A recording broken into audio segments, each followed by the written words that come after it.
Hotep, cher Kamit, aujourd'hui nous allons parler une fois de plus du karma familial. Vous savez, le karma familial, il est violent, il va influencer la vie de tous ceux qui sont liés à un clan, va influencer la vie de tous ceux qui sont liés à une famille par le lien de sang, que vous soyez conscient ou pas, que vous vouliez ou non.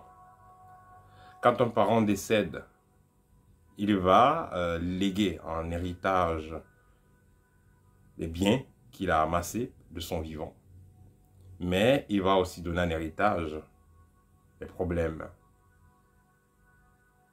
et toute forme de dysfonctionnement ou de charge qu'il a eu à créer ou à accumuler de son vivant.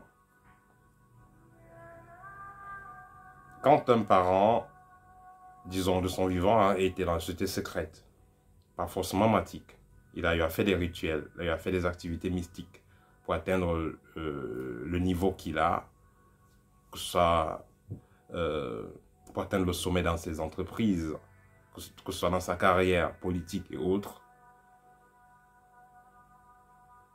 Pour atteindre ce sommet-là, donc certains parents ont eu à faire des alliances, ils ont eu à faire recours à des maîtres spirituels ou à des génies, à des associations mystiques. Je ne dis pas tous, hein, mais je dis certains. Ils ont donc eu à faire des associations, des alliances, des pactes pour atteindre un certain niveau. Déjà, de les vivants, il va commencer à avoir des retombées. Il va falloir compenser ce qu'ils ont demandé. Mais à leur mort, à la mort de ceux-ci, ceux qui sont liés à ce sang-là auront à continuer à porter le chapeau pendant la période que le parent sera dans le monde spirituel jusqu'à ce qu'il se réincarne. Il ne va pas partir dans le monde spirituel avec tout ce qu'il a eu à faire comme charge. Avec tout cela, il ne partira pas avec tout ça. Il y a une bonne partie qui va rester sur terre et ça va rester où? Chez les enfants. Ceux qui sont liés au sang de la personne. C'est que vous allez voir certaines grandes personnalités, que ce soit dans la politique, que ce soit les hommes d'affaires et tout ça. Quand ils vont décéder, il y aura parfois des grands troubles dans leur famille. Les gens auront des maladies bizarres, des gens perdront la tête, des gens auront des blocages divers. Tous ceux qui sont issus du sang de la personne. Il faut noter que du vent de la personne, généralement les gens font des alliances, ils font des pactes et tout pour atteindre un certain niveau. Pas dans tous les cas, mais généralement. Et pour qu'il y ait donc l'équilibre, il faudrait qu'avant que la personne ne parte, qu'il lègue une personne qui a son sang, qu'il lègue cette personne-là les clés, qu'il initie cette personne-là aux entités avec lesquelles il a eu à travailler de son vivant. Si cela est fait, il peut avoir un certain calme et la personne peut continuer à porter le flambeau, peut continuer à porter cette marmite spirituelle-là. Et il n'y aura pas assez de tracasserie dans la famille. Mais si le parent est donc décédé sans avoir transmis cette connaissance-là à une personne qui l'aura choisie, alors il y aura un grand trouble. Parce que la personne aura donc bâti sa fortune, il aura atteint le niveau qu'il a grâce à des entités qui l'auront assisté.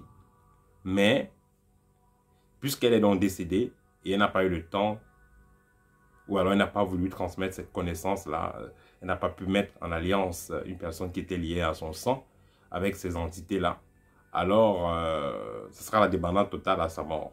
Ces entités-là qui l'ont fait atteindre un certain niveau vont donc se rebeller parce qu'il n'y aura plus personne pour alimenter le contrat, pour continuer à nourrir ces entités-là.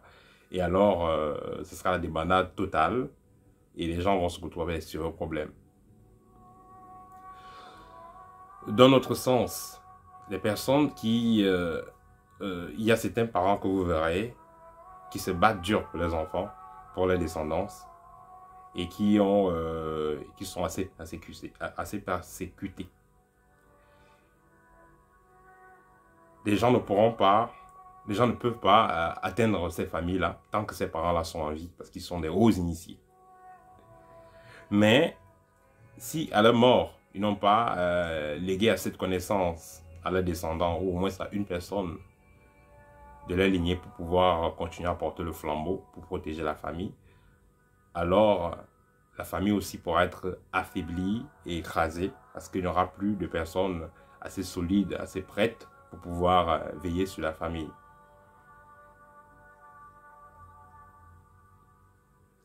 Voilà. Et dans un autre cas, nous avons des personnes qui ont été membres des sociétés initiatiques ICFETI, qui ont fait des alliances pas du tout correctes et qui ont même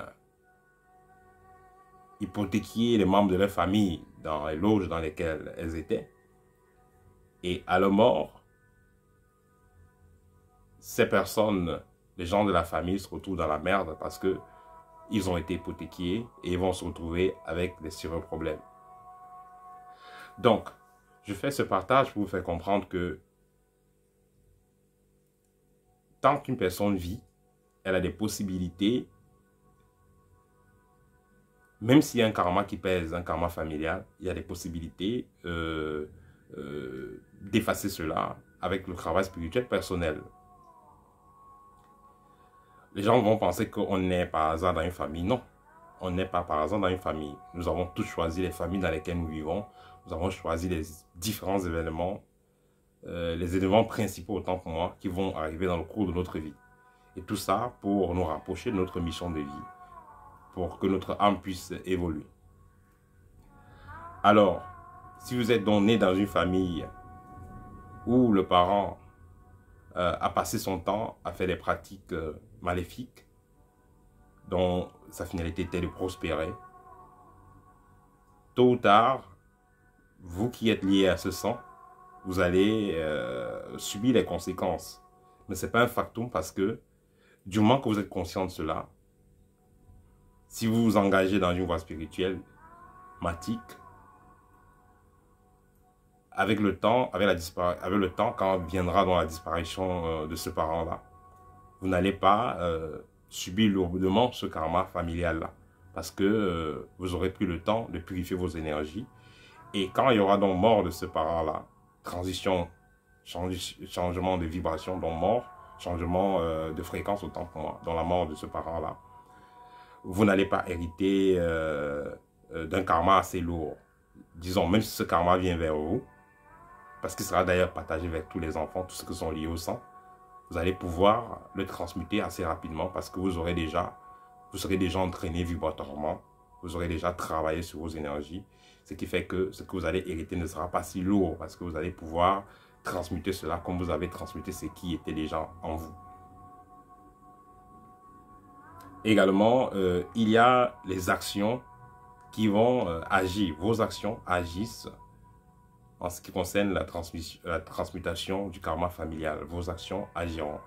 Par exemple, le fait d'aider les vieillards, le fait de faire des dons dans les orphelinats, le fait d'aider ceux qui sont vraiment dans les problèmes. Tout ça, ça agit. Le fait de transformer des vies, tout ça, ça va agir sur votre karma familial et fera en sorte qu'il y ait une certaine balance. Parce que l'univers ne connaît pas le pardon, comme je vous le dis toujours. L'univers connaît que la compensation.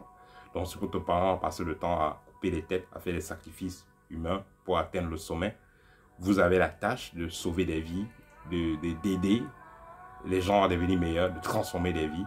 Et ça fera que ce karma négatif soit contrebalancé le moment venu. Ça, c'était le partage que je voulais faire avec vous pour aujourd'hui.